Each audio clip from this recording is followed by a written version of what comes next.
Today, we get to play with fire as we test out the Lifedoo portable car campfire pit. Is it worth buying or is it a piece of shit? We're gonna find out right now on 999 Things to Cook.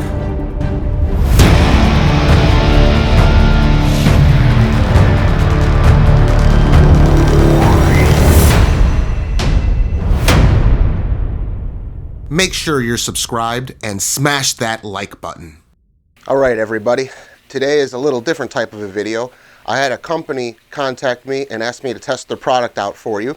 The company is Lifedoo, and it is a portable campfire pit. This is the box it came in.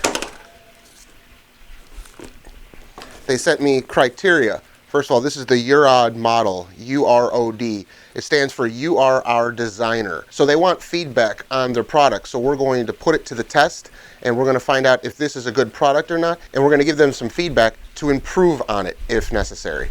Some of the criteria that they have is 1, it's easy to assemble. 2 is the airflow. The airflow is supposed to be adjustable on it. It should be versatile for barbecue. It should be lightweight and portable. It has a grill grate that you can take on and off depending on what you want to cook. It also has an ash pan underneath to catch the ashes, and you can use charcoal or firewood in it.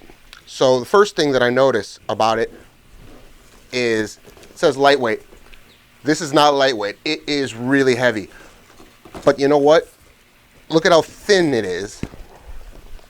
So it's small, and because it's small and this heavy, I already think it's going to be a good product because we're going to be burning fire inside of it. I think it needs to be heavy to be durable enough to use over and over again. If this actually didn't weigh that much, I would be concerned that it would break down over many uses. So to me, the lightweight thing is not that important. One of the things that I already like about the company is they do want honest feedback. And I'm going to show you what I mean on the back of it here. Let me adjust the camera so you can see this better.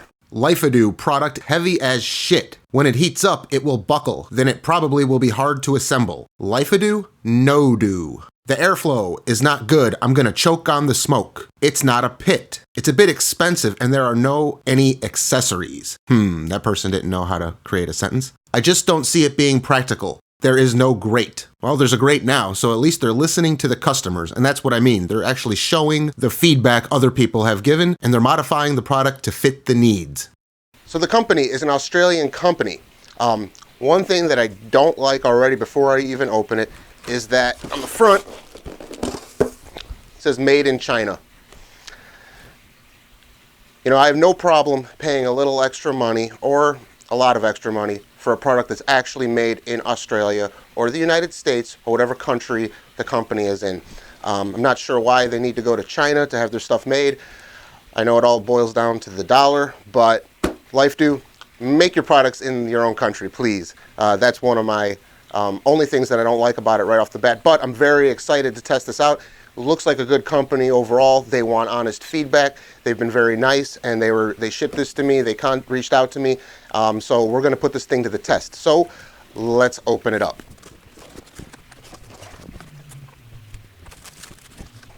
Each part is very thin, but it does weigh a good bit. I mean, to me, that's good. When it comes to heavy, durable material in a fire pit, I think that's very important. So everything seems nice and sturdy as we're opening it here. Okay, well, it doesn't come with any instructions on how to put it together. So maybe you'd like to add some instructions on how to put it together. It looks simple enough. I'm just saying not everybody has a great big huge Homo sapien brain and is able to figure things out. So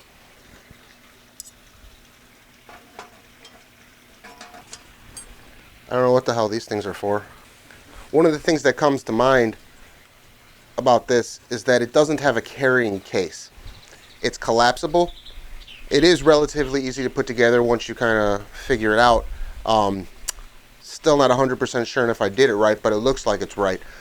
But after you're done cooking on this, there's no carrying case to put it in, and it's going to be very dirty. I don't see people, if they're going to travel somewhere with this and they want it to be portable, I don't see them wanting to take something like this, taking it apart and putting it in their car with all the ash and all the dirt and all the soot on it. I wouldn't want to put it in the back of my car after I've cooked in it. So you need to have some sort of carrying case to put it in so that you can keep your car clean. That's just an observation I have before I have even cooked on it. It probably cleans out very easily, but if you're outdoors, the last thing you're going to want to do is have access to a sink, because why would you be cooking outdoors, taking this somewhere out in the woods or wherever you're going to take it to, and then need to scrub it in order to put it in your car and travel with it. It needs a carrying case to collapse it all down and put it away into something to keep your car clean. So that's just an initial thought before we even get started. So let's go test this baby out.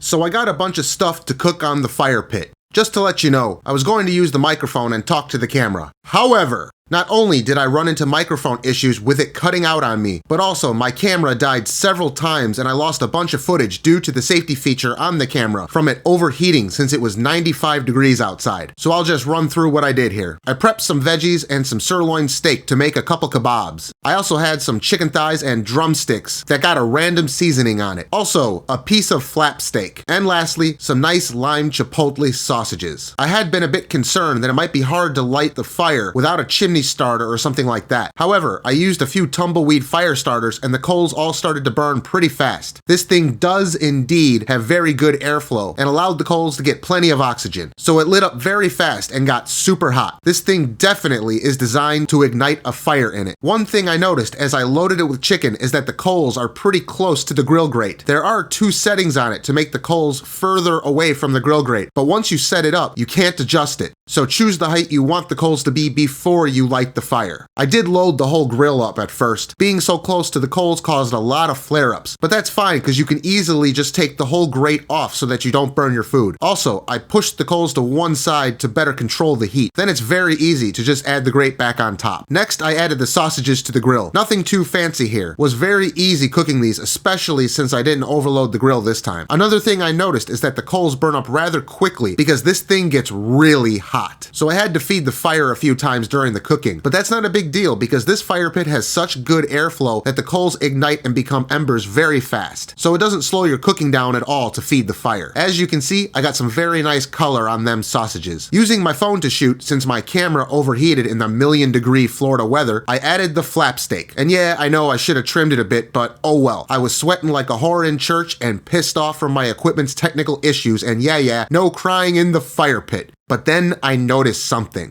I want to show you something that I noticed. You see all the, hopefully the light, I don't know if you can see, the coating on the outside of it is peeling away.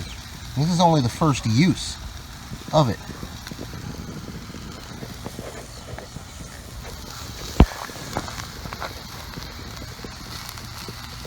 See how the coating is peeling away on the side too? So I don't know.